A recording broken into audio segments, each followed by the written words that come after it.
For the safety of your smile, use Pepsodent twice a day. See your dentist twice a year.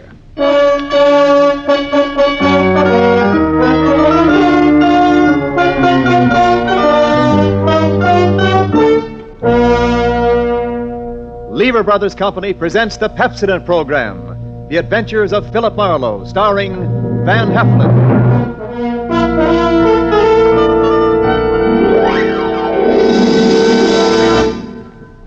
Pepsodent presents Philip Marlowe, Hollywood's famous private detective created by Raymond Chandler.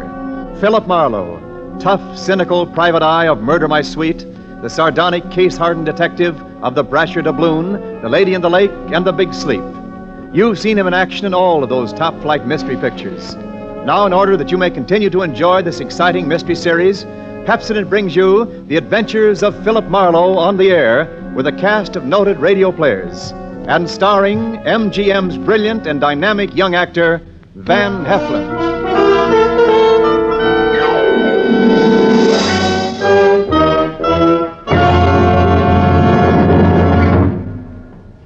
Now, families all over America have named their favorite toothpaste. New Pepsodent with Irium. New fresh-tasting Pepsodent with a new, cool, minty flavor. It's the 3-to-1 favorite over all other toothpastes. It's true. With families all over America, new Pepsodent is the favorite 3-to-1. Families from coast to coast recently compared new Pepsodent with other toothpastes at home. They preferred new Pepsodent by an overwhelming average of 3-to-1 over all other brands they tried. These families, 3-to-1, said new Pepsodent tastes better, makes breath cleaner, makes teeth brighter. Yes, families 3-to-1 say new Pepsodent tastes better, makes breath cleaner, makes teeth brighter. Get new Pepsodent toothpaste for your family right away.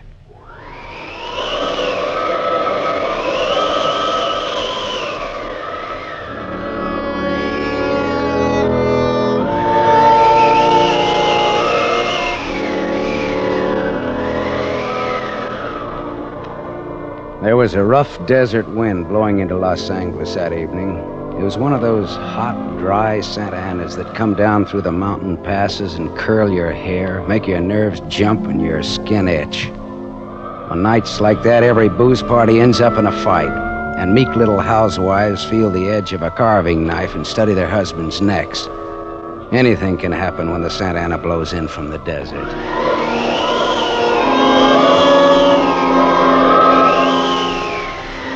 I closed up my office early. I got tired of reading Philip Marlowe, private investigator, backwards on the ground glass of my office door.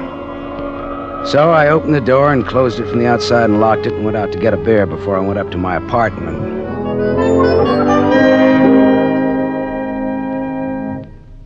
Filler up again, Mr. Marlin? Marlowe. Marlin is a fish. Yeah, I know. Hey, you bartender. Give me another ride. Drunk again. What'd you expect in this business? Autograph hounds? Make it snappy, you hear? Be right with you, sport. I gotta draw this man a beer. Crying out loud, these stumble bums who come in here... You got another customer, Bacchus? Hey, Bud. You seen a lady in here lately? A lady? Tall, good-looking, brown hair, a print bolero jacket, and a blue silk dress. No, sir. No, sir. Nobody like that's been in. All right, straight scotch, fast. I left my engine running out there. Yes, sir. Yes, sir. This slick-looking, sarcastic guy stepped up to the bar and drank his scotch whole. Then he turned to go out, and he stopped. The drunk was grinning at him. And then, without changing his grin, the drunk swept a gun from somewhere so fast it was just a blur coming out. Made a couple of hard snaps, and a little smoke curled. Very little. All right, you other guys. Don't move. So long, Waldo. All right, don't move, you two. Oh, Waldo. But I made his nose bleed. So long, boys. Drink up. All right, get on that phone, kid. I'll get his license number. Holy smoke. Holy smoke. Not too late. Drove away with this dead guy's car. Maybe he ain't dead. He's dead, all right. Where's your phone? This is for the police.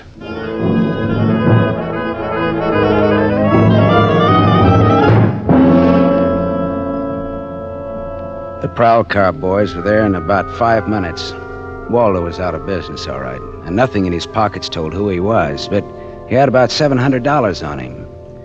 I told the cops what I knew, including about Waldo's tall, brown-haired, pretty girl in the bolero jacket. It was about 9 o'clock when I stepped out of the elevator in my apartment house and almost walked right into a tall, brown-haired, pretty girl in a bolero jacket, waiting for the elevator on my floor. Oh, excuse me. Just a minute, lady. I said excuse me. I'm in a hurry. Now, if you'll be good enough to Look, step you better out not go outside in those clothes. Just what do you mean by telling me This what? isn't a make. You're in trouble. Trouble? Yeah, the cops are looking for you in those clothes. But I haven't done anything that... I'm in room 41 across the hall now. I never collected an etching in my life. All right, I'll go with you. I'll go. I got to my room and rustled up some scotch and soda and brought the girl her glass. She had a small automatic in her hand. It jumped up at me, and her eyes were full of panic. I put down both glasses on the table slowly so that I wouldn't be misunderstood. Look, sister, maybe this wind has got you crazy, too. Don't move. Be careful, don't move. A man just got shot in a bar down the street. Before he got it, he'd been asking about a tall, pretty girl with a bolero jacket, like yours. What did he look like, this man? Tall, 5'11", slim, dark brown eyes with a lot of glitter, dark suit, white handkerchief in the breast pocket. And he must have seen you earlier tonight to know how you were dressed. Am I getting anywhere? He used to be my chauffeur. You had an appointment with him, didn't you? Why? Listen, he asked for you, didn't he? Yes, I had an appointment with him. He'd stolen something from me when he left 3 days ago. I was going to buy it back from him. Why didn't you tell the police? I couldn't tell them. It was valuable, wasn't it? Valuable enough for Waldo to steal? $15,000. Oh, it's peanuts. But it wasn't the value. It meant something to me. The man I love gave it to me, and now he's dead. He was a flyer shot down over Germany. I'll go back and tell my husband that. He probably hired you. He did? Well, how much is he paying me? And where is this husband of yours? He's at a meeting. This late at night? He's a very important man. He's a hydroelectric engineer. I'll have you know that my husband is one of the... Skip it. I'll take him out to lunch sometime and have him tell me himself. And about Waldo. Whatever he had on you is dead stock now, like Waldo himself. You mean he's dead? Waldo is dead? Yes, sister, he's dead. Dead, dead, dead. Lady, he is dead. Oh. I scream and I'll give you 2 black eyes. I'm not going to scream. Who would that be? There's a dressing room behind that door. Hide there. Now, don't argue with me. Do it. All right.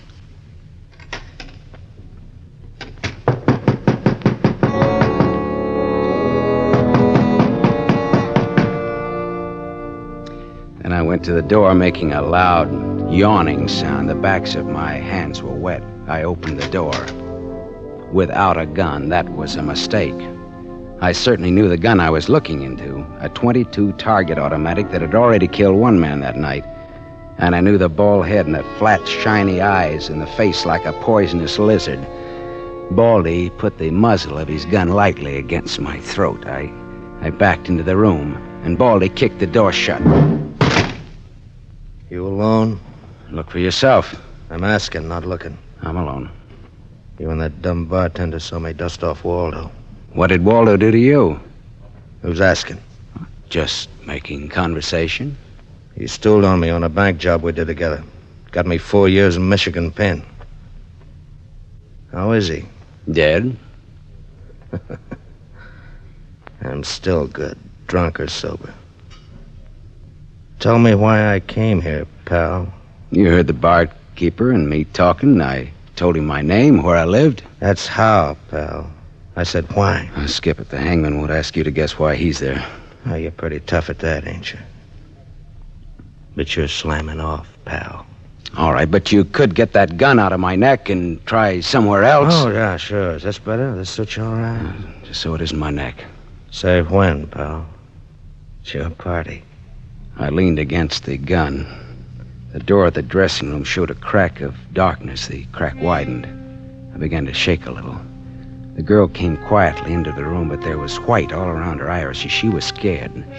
She had her gun in her hand, but I was sorry for her. Dead sorry. She'd try to make the door scream. Either way, it'd be curtains for both of us. You scared, mister? You worried about any little thing? I couldn't talk. The girl floated in the air somewhere behind Baldy, and her horrified face was drifting toward us. My mouth was as cold and dry as yesterday's toast. Well, kid, how's it feel? You ready yet? Go on, say the word. Well, don't take all night about it if you're gonna do something about it. Why not, pal? I like this. Suppose I yell. Go ahead, yell. Go ahead. Put up your hand! Hey, look! Oh, Thanks, sister. Thanks. That buys me. Everything I have is yours now and forever. is he dead? You flatter me no end, lady. I only punched him. All right, now get out of here while I call the cops down on this killer. Yes. Good night. Good Hey, night. wait. Leave that bolero jacket here. It marks you for the cops. Oh, yes. Here. Okay. See you again? Why? Oh, I don't know. No, I guess not. After all, who am I to be the rival of a dead flyer? I'll see that the police get Jesse James here. Good night, lady.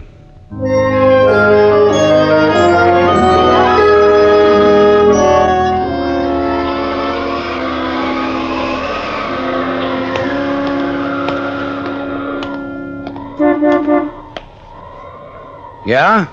You mean me? Yes. Please. Oh, you. Again, huh? Get in. I must talk to you. You want to know what happened at headquarters, huh? Yes. Well, I went down there with the law and gave him the story. I left you out of it. Oh, thank you. You saved my life, so no one knows a thing about you.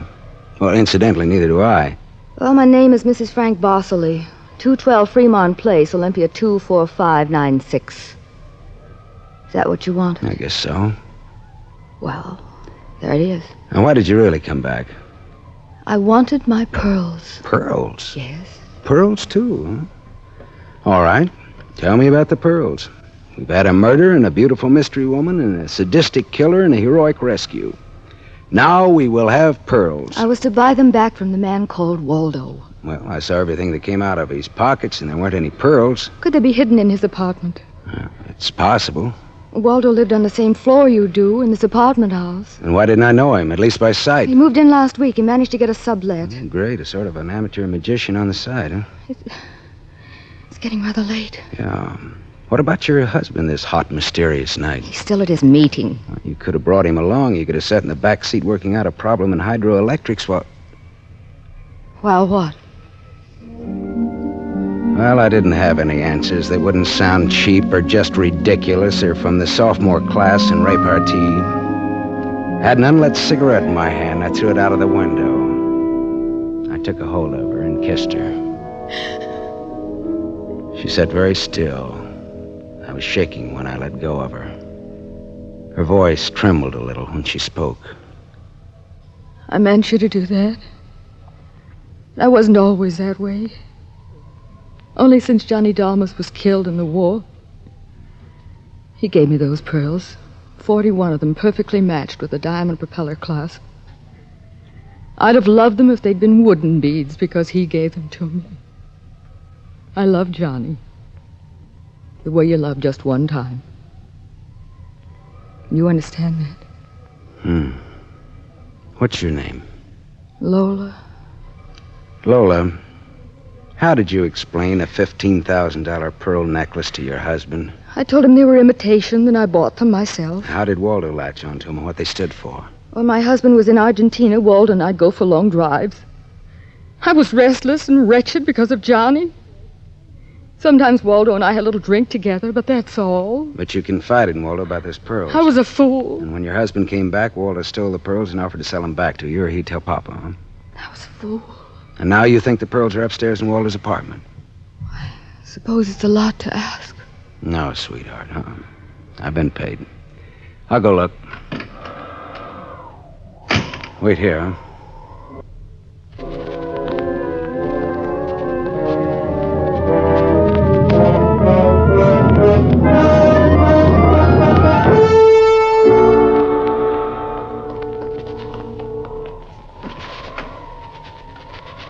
Was the gun long, Lola? No. Well? No. No pearls? No pearls. Oh. There was a man in Waldo's room. A man? Who? You know a man named Leon Balsanos? Not by name. I don't know. Mexican, South American, about 45, small, iron gray hair, very neat, fawn-colored suit, wine-colored tie. No, I don't think I know such a man. Is he the one in Waldo's room? Yeah, What does he have to say? very little. In fact, nothing. He's dead.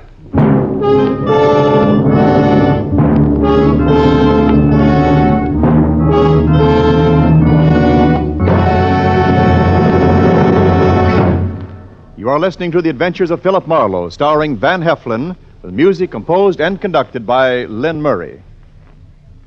Yes, families all over America have named their favorite toothpaste. New Pepsodent with invigorating Irium foam. New, fresh-tasting Pepsodent with a new, cool, minty flavor. It's the 3-to-1 favorite over all other toothpastes. It's true. With families all over America, new Pepsodent is the favorite 3-to-1. The Farrell family of Evergreen Park, Illinois, preferred New Pepsodent on every single count. The Farrells say New Pepsodent tastes best of all, makes breath cleaner, makes teeth brighter. On all these counts, by an overwhelming average of 3-to-1, families prefer New Pepsodent over all other toothpaste they've tried. It's a fact. Families 3-to-1 say new Pepsodent tastes better, makes breath cleaner, and makes teeth brighter. Remember, this is not just our opinion. It's the honest conviction of the Farrells and other families who compared New Pepsodent with other toothpastes they had at home. Get New Pepsodent, the only toothpaste containing Irium. Get it for your family without delay.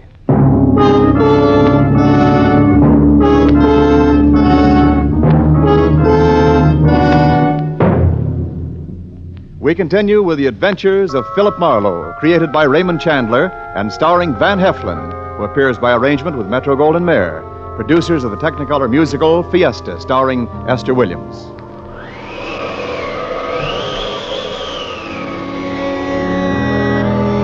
I sat with Lola Barsley in her car listening to that jittery, infuriating desert wind gallop around in the midnight streets.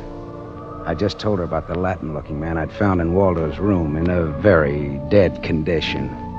I held her hands until they stopped trembling. Then I gave her the few remaining details. He had a gun in a shoulder holster, but someone had strangled him before he could use it. Someone? Waldo? Maybe.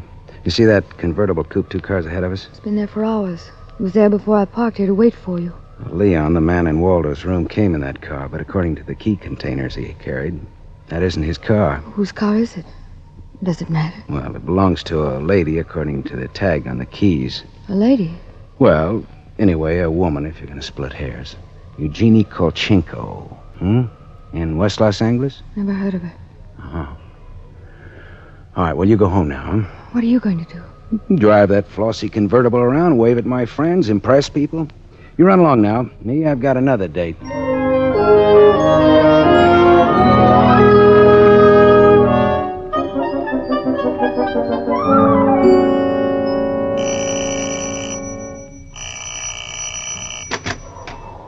Yes? What is it, please? Miss Eugenie Kolchenko, Yes? What is it? did you lose or misplace a pigeon gray convertible coupe? What are you saying? Now, don't be alarmed. I found it and I brought it home to you. Come in, please. It is a reward you wish. Shall we say... Snap out of it, Dragon Lady. Who was he? Who was who? The little guy, Leon. You loaned your car to. He's dead. Who was he? Oh, no. Oh, yes. Eugenie. Darling, come here, please. What's the matter, honey? Who is this man? I came about Miss Kolchenko's car. What about her car? The gentleman who borrowed it couldn't return it on account of he isn't alive. He's dead. Darling, he's dead. Well, that's putting it more bluntly, of course. Dead, huh? Completely. Who are you? Philip Marlowe, private investigator. My card. Mm-hmm. You told the police yet? Never do at once what can be deferred pending negotiations. Aesop. I might negotiate. Oh, peachy. What do you know, Marlowe? A man named Waldo was shot in a bar tonight. I happened to have the inside as to who he was, and when I visited his apartment tonight, I found this Leo Balsanos dead. He wouldn't have had $500 in 20s on him, would he? No, but this Waldo had over $700 on him when he was killed at that cocktail bar, mostly in 20s. Hmm. Is there a basis there for negotiations yet? Very well, Marlowe. I'm a married man.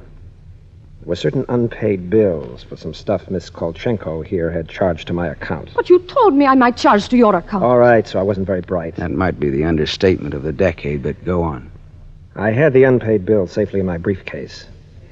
Somehow this Waldo had a chance to steal the briefcase.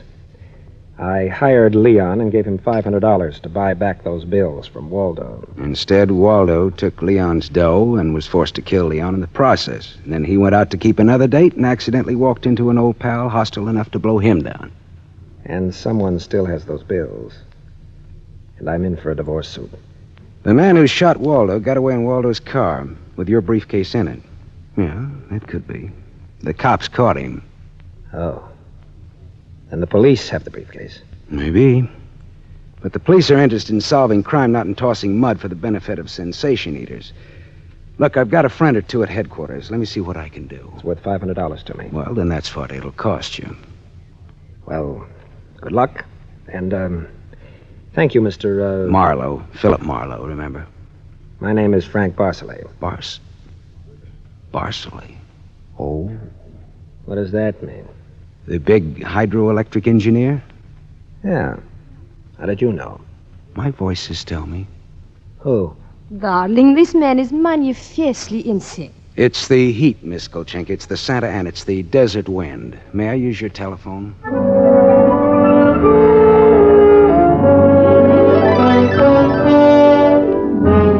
Someday I must tell you about Ibarra.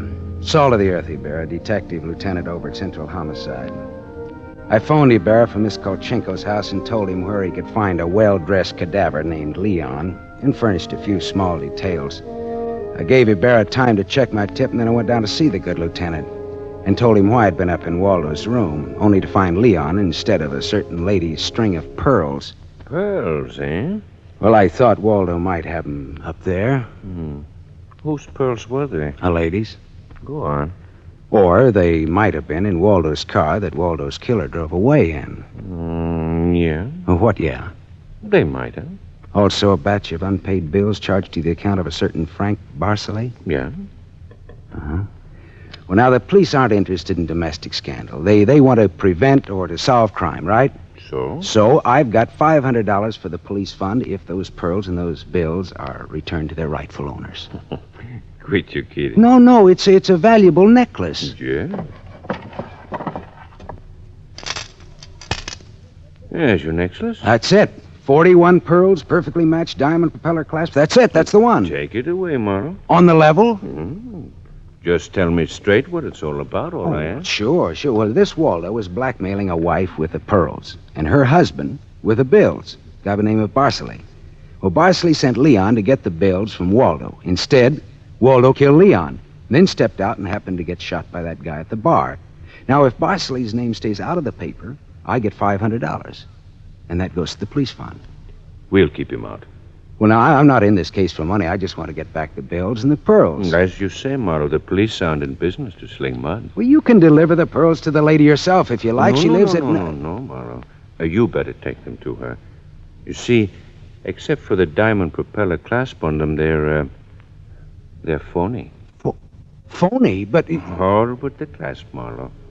All but the clasp. Well,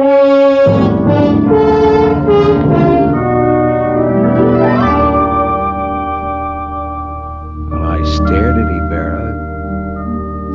So the flyer, Johnny Dalmas, the great lover, had given Lola a string of fake pearls. Well, I didn't know how to tell her, but I called her up and told her to meet me at the Beachcombers at 2. I was going to slip her the bad news slowly. I'm glad you asked me to meet you here, Mr. Marlowe. See, I had to have someone to talk to. Go ahead. Go ahead, talk. I'm listening. Now, Mr. Marlowe, now more than ever, I must have those pearls. Why? Money trouble? Oh, no. It's just that everything's gone wrong. And this morning, my husband told me we're to separate. Oh, I'm sorry, Lola. But if I had Johnny's pearls, it would be a link with the past and with Johnny. And all he meant to me. It's how a woman feels, Mr. Marlowe. I wouldn't blame you for not understanding. Maybe I do, though. So please, Mr. Marlowe, please, you'll try to find my pearls. Lola, look. Even if it isn't all of them. Any part of them. Any single smallest one of them. It'll be Johnny's. Look, will you meet me here again around 4 o'clock? I'll be here. Okay, I'll see what I can do.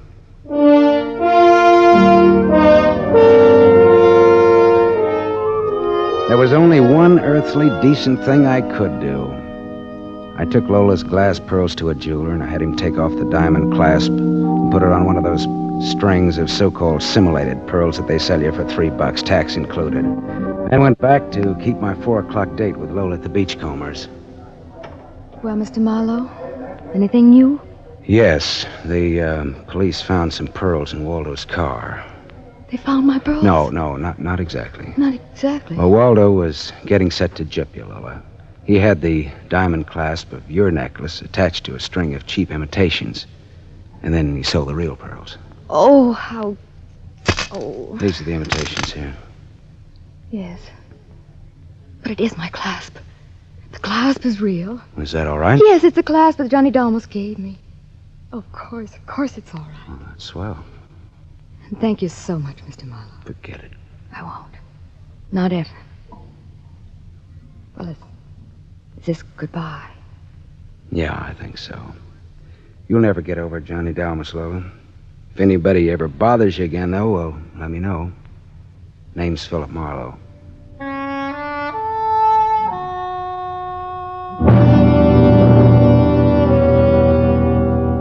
I drove almost to Malibu, and then I parked and walked out on a rock cliff jutting into the Pacific Ocean.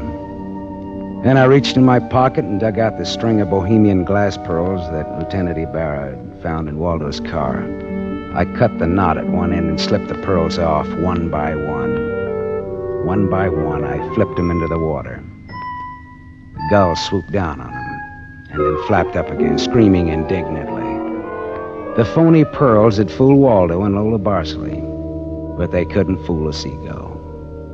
I said to myself, to the memory of Johnny Dalmas, just another four-flusher. I listened a while to the wheeling seagulls. All at once I realized that the wind had died. The Santa Ana had blown itself out. The red wind was done. It was over.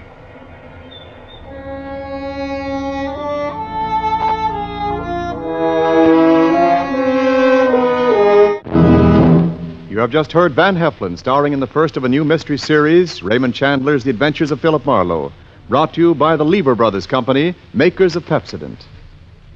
Have you tasted the new Pepsodent toothpaste?